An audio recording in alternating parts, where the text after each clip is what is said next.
আসসালামু আলাইকুম ওয়া রাহমাতুল্লাহ। প্রিয় দর্শক, আজকের আধুনিক যুগ প্রযুক্তিতে উন্নত আর বিজ্ঞানের অগ্রসর হলেও মানুষ এখনো এক ভয়ঙ্কর অদৃশ্য শক্তির শিকার। কালো জাদু, বিদ্বেষণ, বশীকরণ সহ নানা জাদুটোনার বয়াল ছবল ধ্বংস করে দিচ্ছে শরীর, মন, পরিবার, এমনকি সমাজকেও। অনেকেই ভুগছেন মানসিক অস্থিরতা, অজানা রোগ, পারিবারিক কলহ আর জীবনে অশান্তির মধ্য দিয়ে, কিন্তু বুঝতে পারছেন না যে এর আসল কারণ কি। ইসলামিক কালো জাদুর প্রভাবকে অস্বীকার করা হয়নি, বরং পবিত্র কোরআন ও হাদিস শরীফে এসব জাদুশাস্ত্রের অস্তিত্ব ও এর প্রতিকার সম্পর্কে স্পষ্ট দিক নির্দেশনা দেওয়া হয়েছে। আজকের এই ভিডিওতে আমরা জানবো যে কিভাবে জাদুর প্রভাব চিনবেন, ইসলামী উপায়ে কিভাবে নিজেকে ও পরিবারকে রক্ষা করবেন, আর কোন দোয়াগুলো এই অদৃশ্য শত্রুর বিরুদ্ধে সবচেয়ে কার্যকর হবে সেই বিষয় সম্পর্কে বিস্তারিত আলোচনা করব ইনশাআল্লাহ।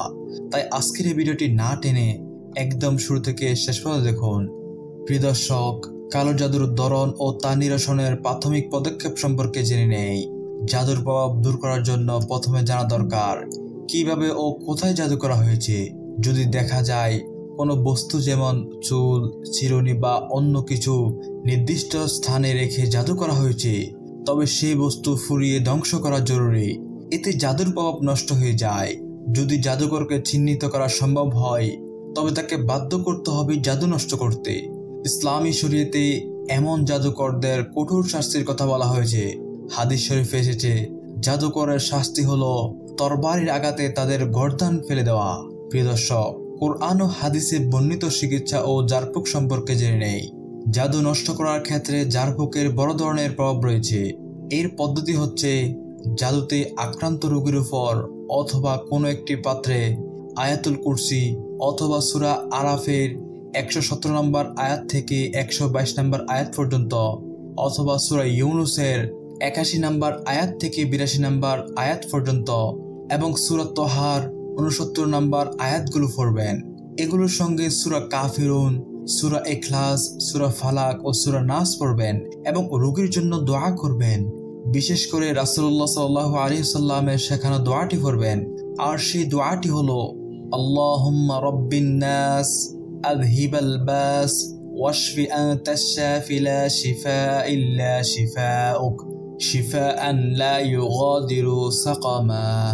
প্রিয় দর্শক, দোয়াটি আমি আবার বলছি, আল্লাহুম্মা রাব্বিন নাস আযহিবাল বাস ওয়াশফি আনতাশ শাফি লা শিফাআ ইল্লা শিফাউক শিফাআন লা ইউগাদিরু সাকামা।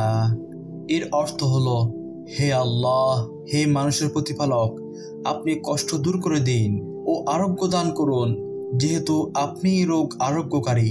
আপনার আরোগ্য দান হচ্ছে প্রকৃত আরোগ্য দান। আপনি এমনভাবে রোগ নিরাময় করে দিন যেন তা রোগকে নির্মূল করে দেয়। হযরত আনাস বিন মালিক রাদিয়াল্লাহু তাআলা আনহু থেকে বর্ণিত, রাসূলুল্লাহ সাল্লাল্লাহু আলাইহি ওয়াসাল্লাম এই দোয়াটি পড়ে অসুস্থ ব্যক্তিদের জারফুক করতেন।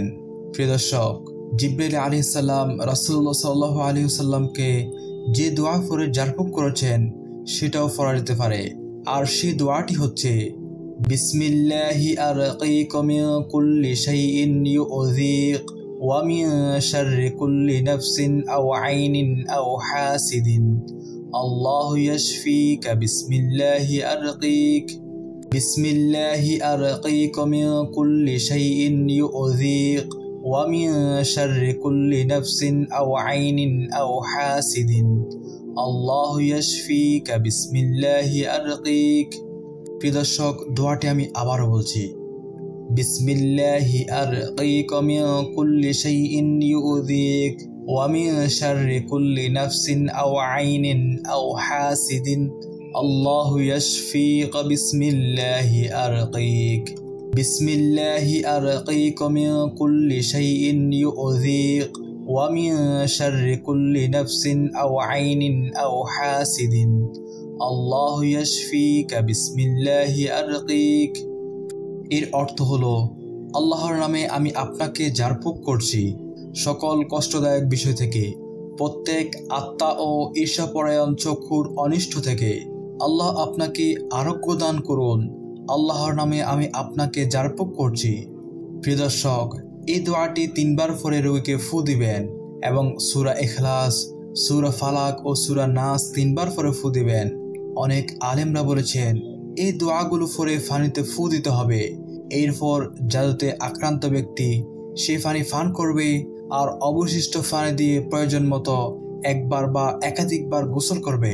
তাহলে আল্লাহর ইচ্ছায় রোগী আরোগ্য লাভ করবে।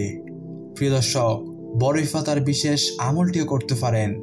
জাদুগ্রস্ত ব্যক্তি বা যারা দাম্পত্য জীবনে অক্ষম হয়ে পড়ছেন তাদের জন্য বরই পাতার বিশেষ আমল রয়েছে। 60টি কাঁচা বরই পাতা গুঁড়া করে পানিতে মিশিয়ে তাতে উপরোক্ত আয়াত ও দোয়াগুলো পরে ফু দিতে হবে।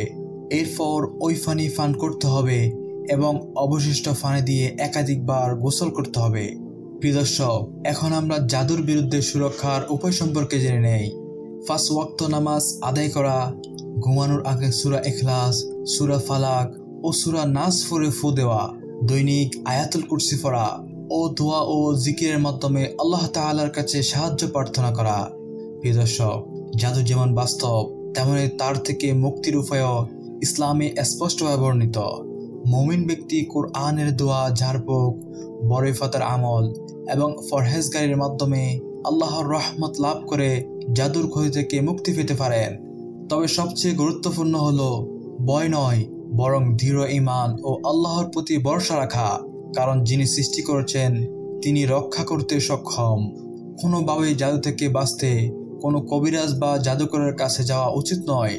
তবে কেউ যদি কোরআন ও হাদিস দ্বারা ঝাড়ফুঁক করেন, যাদেরকে রাখি বলে, তাদের কাছে গেলে ভিন্ন বিষয়। মহান আল্লাহ রাব্বুল আলামিন যেন বিশ্বের সকল মুসলিমকে কালো জাদুর প্রভাব থেকে রক্ষা করেন, আমিন। প্রিয় দর্শক, এই ছিল আমাদের আজকের ভিডিওটি যদি আপনার কাছে ভালো লেগে থাকে তাহলে অবশ্যই ভিডিওতে একটি লাইক দিয়ে দিন এবং আপনারা যদি আমাদের চ্যানেল নতুন হয়ে থাকেন তাহলে এক্ষুনি আমাদের চ্যানেলটি সাবস্ক্রাইব করে পাশে থাকা বেল আইকনটি অল করে দিন। আর আজকের এই ভিডিওটি শেয়ার করে সবাইকে জানিয়ে দিন যাতে তারাও কালো জাদুর প্রভাব থেকে রক্ষা পেতে পারেন। সবাই সুস্থ থাকবেন, ভালো থাকবেন। আল্লাহ হাফেজ।